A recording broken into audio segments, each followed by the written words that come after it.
कुछ समय पूर्व सीबीआई द्वारा केजरीवाल को समन भेजे जाने पर आम आदमी पार्टी का हर एक नेता क्रोध से तमतमा रहा था। कुछ अति उत्साही समर्थक तो इतना भावुक हो गए कि केजरीवाल की तुलना बैरिस्टर मोहनदास करमचंद गांधी से करने लगे। परंतु अनजाने में ही सही, उन्होंने बड़ा नेक कार्य किया है। जो व्यक्ति खुद से मक्खी भी नहीं मार सकता, वही तो दूसरों की मेहनत का श्रेय लूटेगा, जैसे असहयोग आंदोलन के विषय में गांधी ने किया था। नमस्कार मित्रों, टीएफआई इतिहास एवं संस्कृति पर आपका हार्दिक स्वागत है और मैं अनिमेश पांडे आपको अवगत कराऊंगा उस सत्य से जो असहयोग आंदोलन के बारे में आप सबसे छुपाया गया। तो अविलंब आरंभ करते हैं। 13 अप्रैल 1919, यह दिन आज भी कोई भारतवासी नहीं भूल सकता। रॉलेट एक्ट के विरोध में बैसाखी के दिन जलियांवाला बाग में एक विरोध प्रदर्शन आयोजित किया गया। इसमें हजारों की संख्या में बच्चे, स्त्री एवं वृद्ध जन जुटे थे, जिनका हिंसा से दूर दूर तक कोई नाता नहीं था। परंतु रक्त पिपासु ब्रिटिश साम्राज्यवादियों को इससे क्या। पंजाब के तत्कालीन लेफ्टिनेंट गवर्नर माइकल ड्वायर इस जनसभा की संभावना से ही इतना भयभीत हो गए कि उन्होंने संपूर्ण पंजाब में मार्शल लॉ घोषित कर दिया।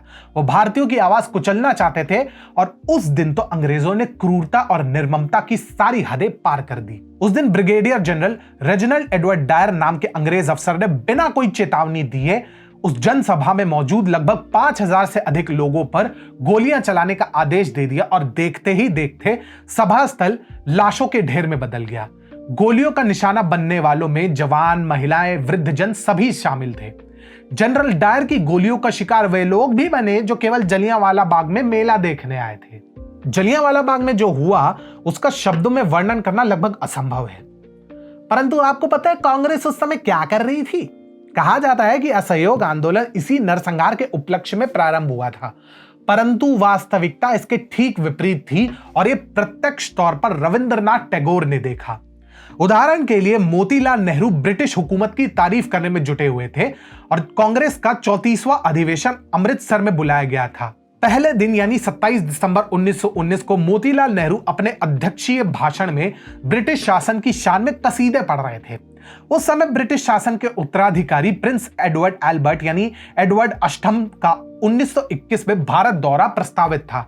अधिवेशन में मोतीलाल ने सर्वशक्तिमान भगवान से प्रार्थना करते हुए भारत की समृद्धि और संतोष के लिए एडवर्ड की बुद्धिमानी एवं नेतृत्व की सराहना की। मोतीलाल नेहरू ने ब्रिटिश शासन की उदारता और अपनी निष्ठा का भी उल्लेख किया। भाई ये तो कुछ भी नहीं था। जब रविंद्रनाथ टैगोर को इस घटना की भयावहता का आभास हुआ तो उन्होंने क्रोधित होकर अपने नाइटहुड का सम्मान वापस कर दिया। परंतु मोहनदास गांधी क्या कर रहे थे? जलियांवाला बाग के कुछ दिनों बाद 18 अप्रैल 1919 को महात्मा गांधी ने अंग्रेजों के दमन के लिए अंग्रेजों के बजाय अपने ही देशवासियों को जिम्मेदार ठहराते हुए सत्याग्रह वापस ले लिया। इससे अंग्रेज और भी खुलेआम दमन और अपमान के लिए प्रेरित हुए। रविंद्रनाथ को नरसंहार की तत्कालीन जानकारी नहीं मिली थी, क्योंकि सेंसरशिप भी कोई चीज होती है। 1-2 दिन के भीतर महात्मा गांधी द्वारा आंदोलन वापस लेने की खबर जब अखबार में छपी, तब भी टैगोर ने गांधी के नेतृत्व पर भरोसा जताते हुए शांति निकेतन से कोलकाता गए और वहां नरसंहार के विरुद्ध एक विरोध सभा आयोजित करने का प्रयास किया। परंतु चित्तरंजन दास समेत किसी भी कांग्रेसी नेता का उन्हें कोई समर्थन नहीं मिला। टैगोर ने सीएफ एंड्रूज को गांधी के पास यह अनुरोध भेजा कि वे भी विरोध प्रदर्शन में शामिल हो। तब महात्मा गांधी ने जवाब दिया कि वे सरकार को शर्मिंदा नहीं करना चाहते। इसके बाद रविंद्रनाथ टैगोर ने खुद नाइटहुड की उपाधि त्यागने का निर्णय लिया और अपने हाथ से लिखकर एक पत्र वाइसरॉय को भेजा।